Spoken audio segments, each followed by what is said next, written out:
அதிகாரம்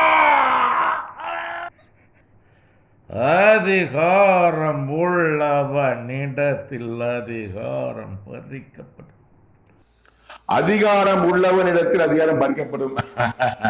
அதிகாரம் உள்ளவனிடம் தான் இப்ப தற்போது முதலமைச்சராக இருக்கிற மு.க. ஸ்டாலினிடமிருந்து அதிகாரம் பறிக்கப்படும்னா முதலமைச்சர் பறிக்கப்படும், யாருக்கு எடப்பாடி பணிஞ்சு கொடுக்கப்படும்.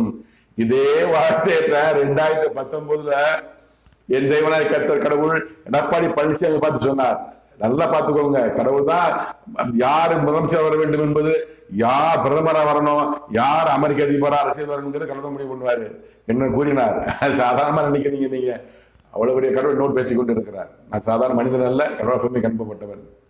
அந்த கடவுள் தான் எடப்பாடி பழனிசாமி சொன்னாரு, அதிகாரம் உள்ளவனிடத்தில் அதிகாரம் பறிக்கப்படும் 2019 சொன்னாரு. 2020 தோத்தார் அவரு. அது மாதிரி இப்ப சொல்லி இருக்கிறாரு 2020 முதலமைச்சர் மு.க. ஸ்டாலின் அல்ல அல்ல அல்ல.